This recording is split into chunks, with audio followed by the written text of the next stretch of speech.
Bonjour, chers frères et sœurs de la République démocratique du Congo, chers et frères Congo, descendants du grand empire Congo, dont la frontière va au-delà de la République démocratique du Congo ou du Zaïre Congo, comme nous le connaissons aujourd'hui. À vous aussi, frères et sœurs de la région du Grand Lac, et enfin à toute l'Afrique et à tous les Noirs dans le monde. C'est votre frère, Kisisakinkelo Amazulu. Je vous parle aujourd'hui depuis la plateforme du mouvement politique les Congo Support Group en Angleterre, en Écosse. Et aujourd'hui, je voulais dire, je salue avant tout aussi tous les membres MANA, c'est-à-dire les mouvements anti-nazis africains, un mouvement qui est né de mon initiative et nous opérons depuis toujours ici en Écosse, en Angleterre, et nous avons l'intention d'intensifier nos activités et d'intégrer, d'avoir un œil non fragmenté entre les dynamiques politiques et la lutte pour la libération congolaise ainsi que celle africaine. Je salue aussi tous mes frères et sœurs du groupe d'études des scientifiques noirs. Aujourd'hui, je vous parle, je viens à vous pour débattre un sujet parce qu'il ne s'agit pas de confirmer ou d'affirmer une vérité, parce que les vérités absolues n'existaient pas. Il s'agit plutôt d'un raisonnement, disons, logique, je pourrais dire, à la limite de la logique. Je vais aujourd'hui parler avec vous, disons, partager ces peu de temps avec vous et me questionner. Vous questionner de manière que nous nous questionnions les uns les autres sur ce titre. Le futur de la nation congolaise. Le futur de la nation congolaise comme pays, système-nation, système juridique-nation. Le futur de ces grands peuples descendants du royaume Congo, dont je dis à l'introduction, les limites où la présence va au-delà de la limite territoriale reconnue par l'autorité, autorité en place. Et puis, parlons du futur de la région des Grands Lacs. Questionnons-nous, posons-nous des questions sur ces points. Et enfin, c'est le futur de l'Afrique. Comme l'on dit, on commence disons, je voulais dire, les linges sales se lavent en famille, mais ce n'est vraiment pas ce que je voulais dire. Ce que je voulais dire, c'est que on commence, la charité bien ordonnée commence par soi, et donc je vais commencer par la République démocratique du Congo. Une république, c'est-à-dire en termes de populate, il y a une population démocratique, beaucoup moins, beaucoup moins, et congolaise, là aussi il faut se poser des questions. À qui reposent les défis de l'avenir du Congo?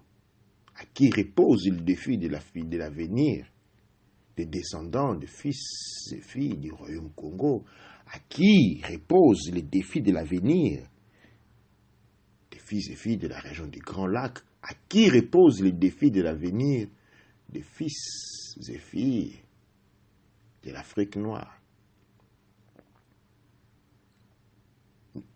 Chers frères et sœurs, je vous invite à une méditation profonde. Il est inutile de vous dire que l'air est grave. Vous les avez entendu dire des millions de fois. Peut-être beaucoup d'entre nous sont nés, et depuis qu'ils sont nés, tout ce qu'ils se sont senti dire, c'est que l'air est grave en Afrique. Quand je suis toutes les vidéos sur YouTube, sur Facebook, on est tous concentrés à souligner les problèmes. auxquels l'Afrique est en train de faire face, qui sont des problèmes de genre internes, c'est-à-dire inter-africains, et exo-Afrique, c'est-à-dire des problèmes qui viennent de l'étranger. On parle beaucoup moins de solutions, très peu. C'est comme si, chers frères et sœurs, nous étions polarisés sur un point où nous ne voyons que les problèmes. Si nous continuons à ne voir que les problèmes, les futurs de l'Afrique, c'est les problèmes. Or, cependant, pour avoir un futur, il faut commencer avant tout à la visualiser, comme je l'ai dit la fois dernière. Quelle est l'Afrique que vous vous projetez dans votre tête? Avez-vous une image sur l'Afrique que vous voulez? Et ça, c'est la voie pour commencer à trouver les solutions. Ceci pour dire que l'avenir de l'Afrique repose sur chacun, tout Africain et acteur, actif et non passif de l'avenir du Congo, du peuple descendant du Royaume Congo, du peuple de la région du Grand Lac, du peuple africain et de la race noire dans le monde. Rentrons toujours au niveau, comme je dis, la charité bien ordonnée commence chez soi. En République démocratique du Congo, nous avons la situation d'une dictature. En réalité, il ne s'agit pas vraiment d'une dictature, mais d'une prise en otage. Une prise en otage d'un pays à travers des mécanismes qui ont été déjoués au point où nous avons aujourd'hui une situation où l'opposition dite politique en République démocratique du Congo s'est complètement ébranlée. Il s'est effondré sur elle-même comme un château de carton. Parce qu'en réalité, il s'agissait d'un château de carton. Mais seulement nous n'en étions pas aussi conscients que nous en sommes aujourd'hui. Et cela laisse place à un vide énorme, un vide juridique, à une manquance de tutelle, parce que l'opposition joue dans les systèmes de démocratie que nous avons adoptés, la démocratie occidentale, des contrapositions aux pouvoirs en place, c'est-à-dire à l'élu du peuple. Or, généralement, comme je dis, nous avons un pouvoir élu, et pour éviter les abus, il y a une opposition. En République démocratique du Congo, nous n'avons pas un régime, et disons un système ou un président élu. Nous avons un président sortant qui s'est imposé par la force de l'arme et par les sangs. Et à ce point, il n'y avait qu'un seul espoir, c'est l'opposition. Que l'opposition puisse travailler avec le peuple pour essayer de bousculer, de pousser, d'épauler, c'est-à-dire d'épauler vers dehors. Cette forme de dictature coloniale, parce que là, on ne parle pas de la dictature. Nous avons eu la dictature au temps du président Mobutu, qui est un Congolais, et donc qui a, à un certain moment, mal compris l'exigence politique ou peut-être l'évolution politique, l'évolution des consciences, l'évolution du temps de son propre peuple, s'est imposé en impérateur selon le modèle occidental. Mais ici, nous avons affaire avec, pouvons définir un étranger si nous voulons parler en termes de la République démocratique du Congo. Donc, nous n'avons pas une dictature, néanmoins un régime. Nous avons un état une colonisation ou une invasion. Une invasion. Je ne m'affrète pas à dire une invasion rwandaise, parce que cela aurait été dit et cela a semblé. Cependant, quand on dit rwandais, on parle d'un peuple, ce peuple rwandais qui se retrouve accusé à tort Souvenons-nous toujours qu'il s'agit d'un peuple des pays des Grands Lacs et d'une certaine manière, nous devons nous rappeler les liens de fraternité qui nous lient. Et ici, je vais souligner que les mots rwandais utilisés en termes d'invasion africaine doit être revu parce que il s'agit d'une petite portion, une toute petite portion de cette population, et pas seulement rwandais, parce qu'il s'agit aussi des Burundais, et la liste ne s'arrête pas seulement à ces deux pays-là. Il s'agit d'un complot, d'une tentative d'invasion reçue d'un groupe de personnes. Mais qui sont ces groupes de personnes? Qui représentent-ils?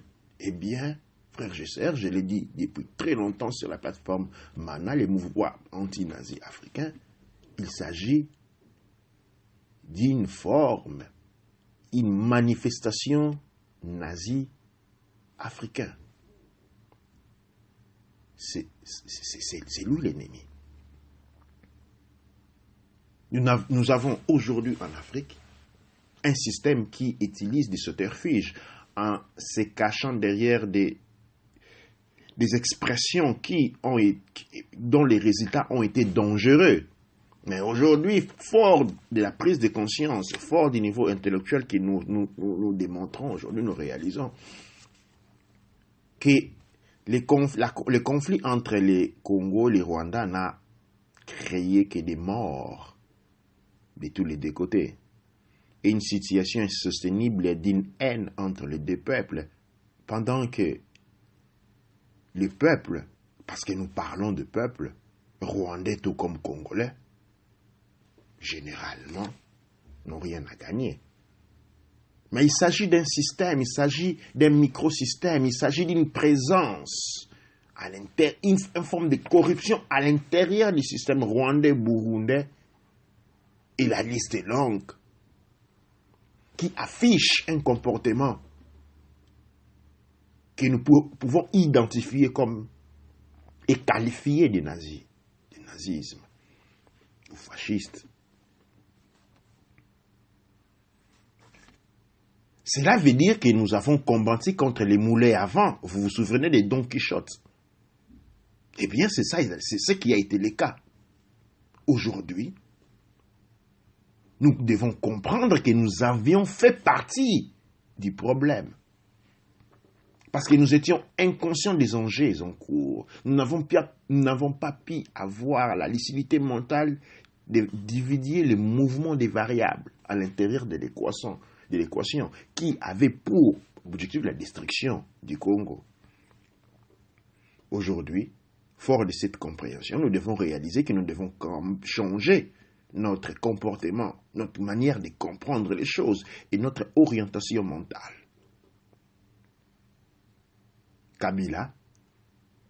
Joseph Kabila, qui n'est pas congolais, disons du point de vue juridique, qui est rwandais du point de vue juridique, nous avons pris son nom est Kanambe, cependant n'engage point le peuple rwandais.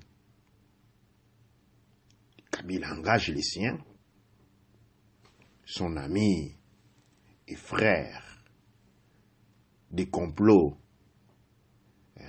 le président du Rwanda, dont le nom m'échappe parce que ce n'est pas un personnage que j'aime beaucoup, et avec un réseau d'autres personnes, d'autres personnalités, qui, en regardant la manière dont ils opèrent dans leur pays, nous pouvons dénoter une inclinaison naziste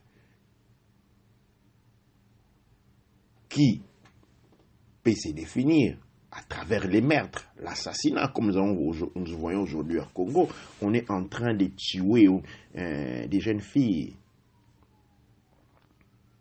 Au niveau du mouvement politique Congo Support, il sera organisé à Londres dans les prochains jours une journée de mémoire pour tous ces enfants qui sont tués à coups de machette en République démocratique du Congo. Ces meurtres engagent tout Congolais. Ces meurtres engagent tout descendant du royaume Congo. Ces meurtres engagent tout peuple, toute personne du Grand Lac. Ces meurtres engagent tout Africain.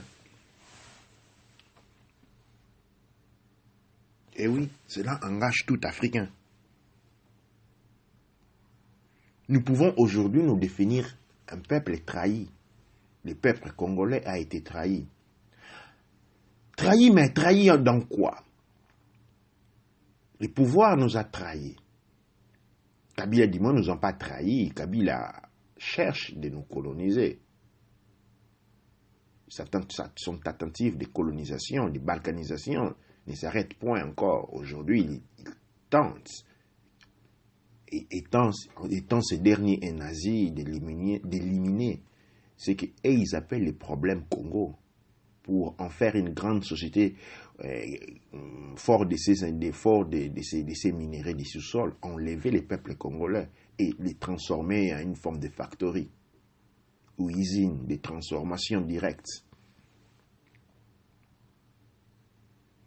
Mais le Congo, le peuple Congo, la nation congolaise et moi-même y compris, nous avons été trahis par la classe politique de l'opposition. Aujourd'hui, l'opposition s'est effondrée. Et nous-mêmes, étant comme politiciens à l'étranger, il nous devient difficile de nous représenter parce que les châteaux s'est effondré. Comme un château de cartes. Il s'est effondré sur elle-même. L'opposition au Congo n'existait plus. Et cela n'est qu'un début si nous ne comprenions pas et nous ne nous engageons pas à changer les choses. Demain, ça va être le tour de notre pays. Et puis. Nous devons réaliser cela et nous réanimer. Comme je disais, le pouvoir Kabila peut être défini pouvoir, mais c'est un régime colonial. Quand on parle du néocolonialisme africain, nombre d'entre nous s'attendaient à voir des Blancs qui retournent coloniser au style de 1885 et avant cela au style du XVe siècle. Mais peut-être cela sera possible, nous l'avons vu avec la présence chinoise en Afrique. Et ce n'est pas étrange que Kabila a signé beaucoup de contrats avec les Chinois. Mais la néocolonisation de l'Afrique aussi s'est déjà vérifiée à travers les pouvoirs comme Kabila. Kabila est au pouvoir depuis plus de 15 ans. Ça, c'est une néocolonisation. Peut-être que nous n'avons pas bien su. Peut-être que nous avons pensé à quelque chose d'autre. Mais je vous invite à vous arrêter 2 secondes, 2 minutes et à y repenser. Il s'agit d'une récolonisation, ou nous pouvons dire d'une tentative de la récolonisation. Et donc, si déjà l'indépendance de 1960 a été déjouée, avec l'événement du Kabila, elle avait complètement perdu son sens. Complètement perdu son sens. Et donc, aujourd'hui,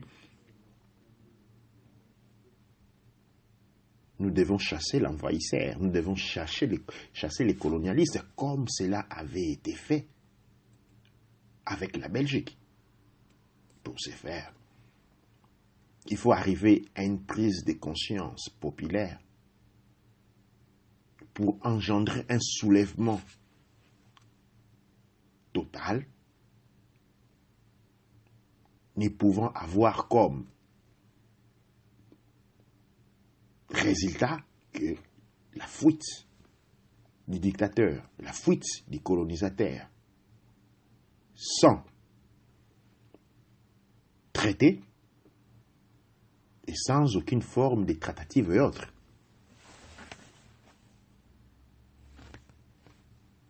La grande trahison a été précédée par un grand complot. Oui, il y a eu un grand complot africain.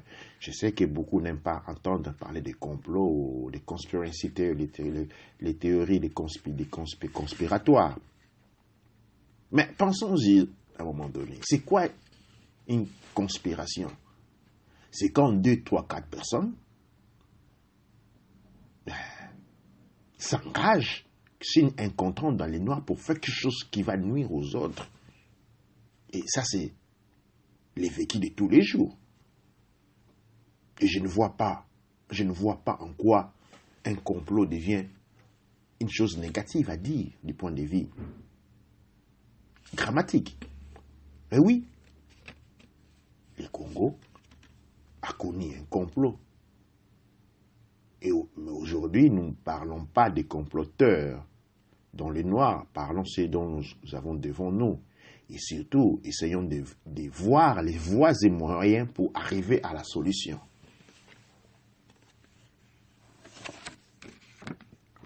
Le peuple, la nation congolaise, est à la dérive. Il n'a pas un gouvernement. Les gouvernements avaient été, les derniers gouvernements, c'était celui de Laurent Kabila, a été détruit, dépiécé, pour laisser place à ce que nous n'avions pas compris alors, à cette époque, mais qui n'était rien d'autre que la prise en otage de la nation par les systèmes nazis, qu'à l'époque, nous n'avions aucune idée qu'ils pouvaient exister. Et donc, nous avons un complot.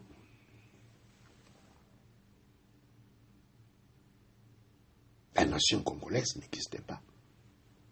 Comment pouvez-vous expliquer une nation où les passeports sont vendus très cher?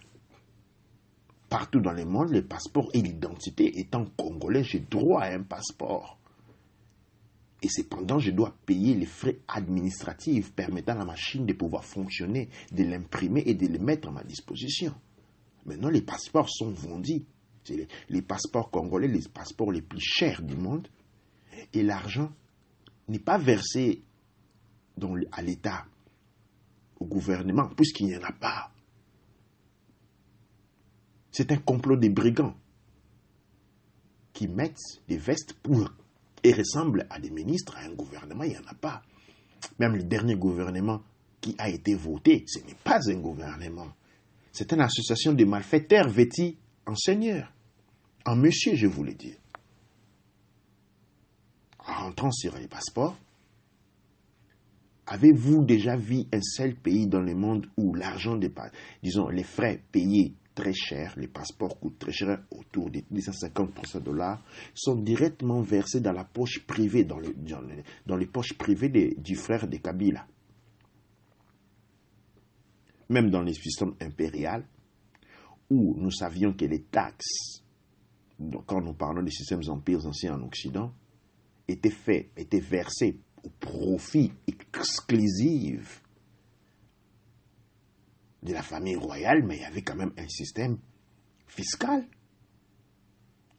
Ce n'est pas que les rois allaient, prenaient l'argent, ils mettaient dans sa poche personnelle. Non, l'argent était destiné à lui, mais il y avait une procédure.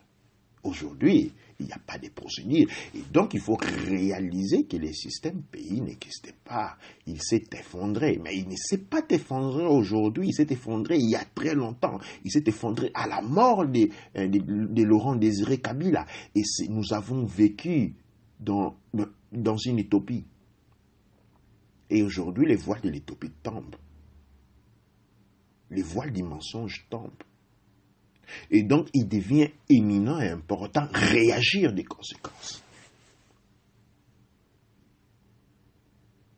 L'opposition, le reste de l'opposition qui est restée, doit pouvoir réagir des conséquences de manière forte. Parce que le régime Kabila doit pouvoir être bousculé vers l'extérieur.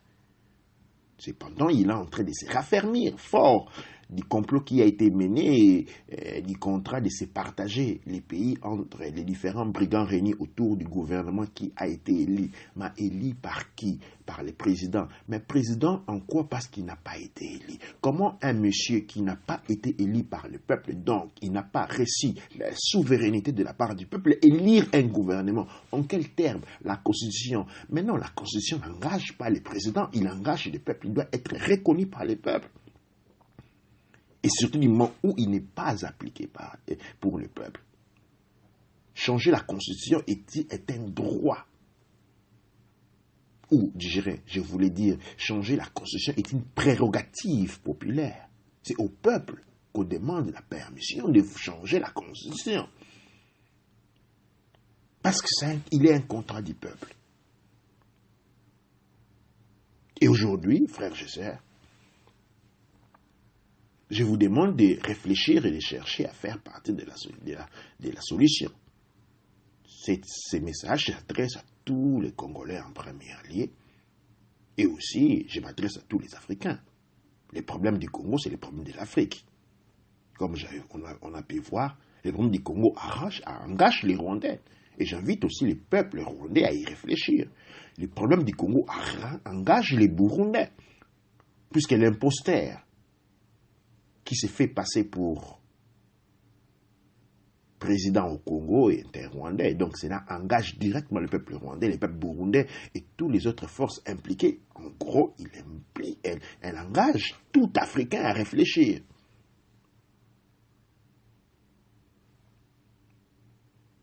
C'est ainsi qu'au sein d'Imana, au niveau africain, ou au sein du mouvement Congo s'approche, nous vous invitons à nous rejoindre pour faire partir de la solution.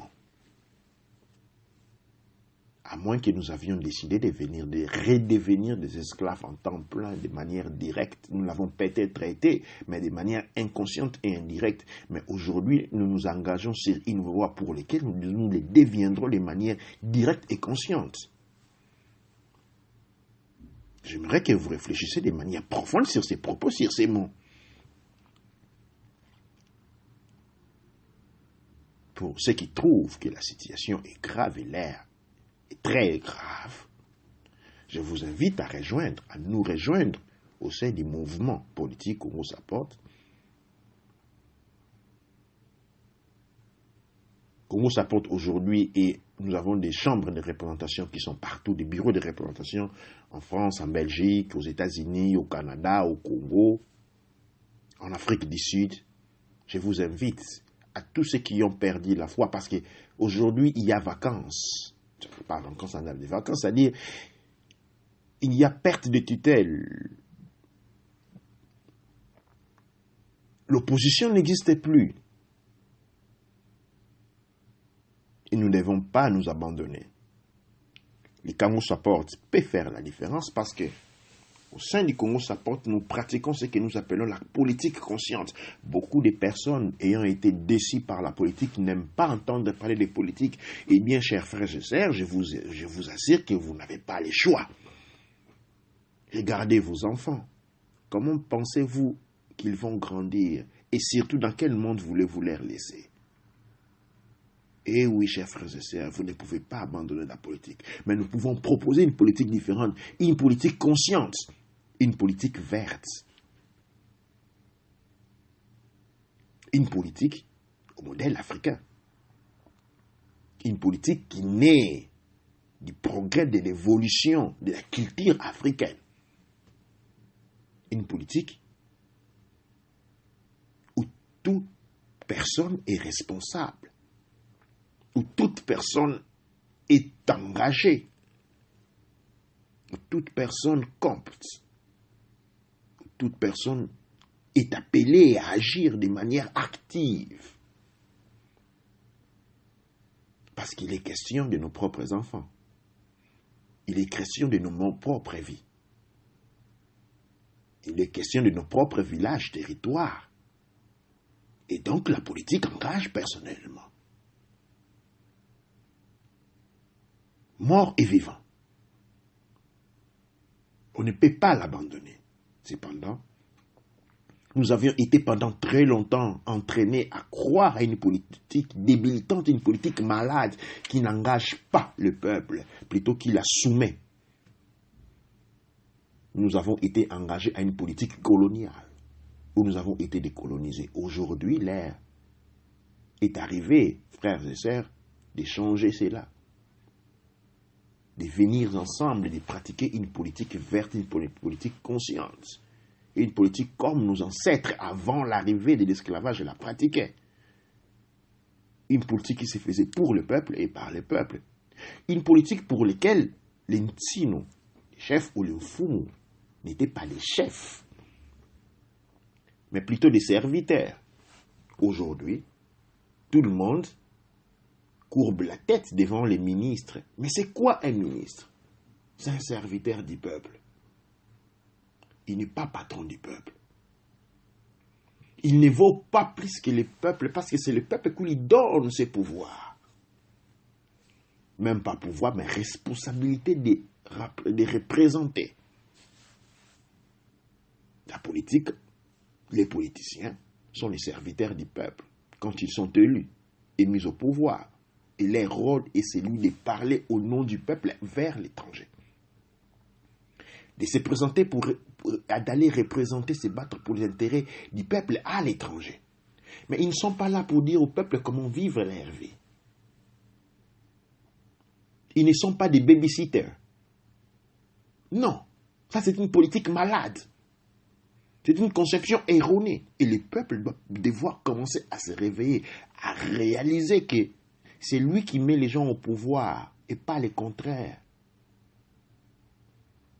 C'est lui qui élève ces personnes et les met dans ces conditions. Et s'ils sont bien habillés, avec de belles maisons, de belles voitures, c'est parce que nous tenons à notre identité, nous voulons être bien représentés. Ce n'est pas parce qu'ils sont des seigneurs. Pas du tout. Alors le peuple doit commencer à réajuster ses mécanismes de pensée. L'armée n'appartient pas au pouvoir. L'armée est là pour défendre les territoires de la nation, c'est-à-dire défendre la population.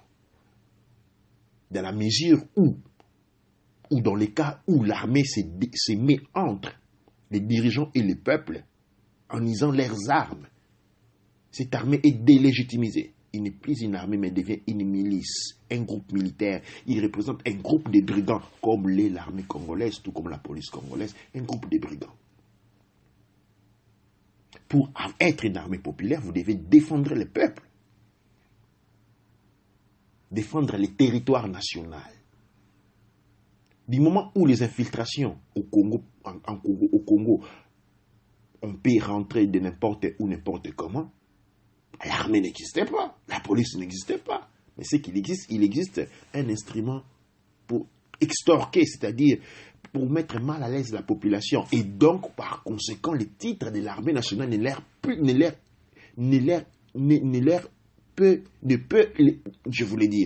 ne peut plus leur être appliqué. Il s'agit d'une milice kabylistique. C'est tout juste ici. Et donc, j'appelle les frères et sœurs à comprendre, à commencer à réaliser cela.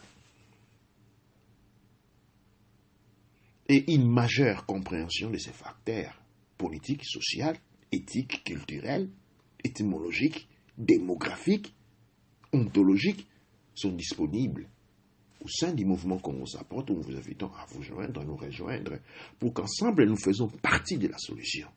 Eh bien, frères et sœurs, je vous remercie pour votre présence, pour m'avoir écouté pendant ces temps. J'espère que vous allez être nombreux à répondre à mon appel et qu'ensemble, nous allons faire quelque chose. Nous allons nous appliquer, comme je m'applique jours et nuits, pour changer la destinée de notre pays. L'équation improbabilistique qui, aujourd'hui, se résume en mort, destruction, peine et souffrance doit être changée. Les colonialistes nazistes, fascistes, Kabila doit être épaulé. Et pour ceci, nous avons besoin de notre peuple. Nous avons besoin de ces militaires qui ont été formés et dont la conscience rappelle qu'ils doivent défendre le territoire de nos ancêtres, parce que c'est ça le devoir d'un militaire. Défendre les territoires de nos ancêtres, défendre le peuple, la descendance des ancêtres. C'est un devoir sacré. Et pas un petit travail payé avec un salaire misérable. Les militaires, c'est une vocation à la défense. et au maintien de l'ordre pour le bien-être de la nation. À tous ces militaires, à ces personnes qui ont été formées et qui sont de cette vocation, rejoignez-nous sur la plateforme du Congo Support. À tout fils de la République démocratique du Congo, rejoignons-nous sur la plateforme du Congo Support pour qu'ensemble nous créions une force, une synergie assez puissante pour épauler les colonisateurs fascistes et nazistes Kabila et son groupe des brigands, transvertis en gouvernement, aller trouver ailleurs leur fortune. Parce que le peuple congolais dit assez, assez, et aujourd'hui nous devons mettre le point final. Je vous remercie.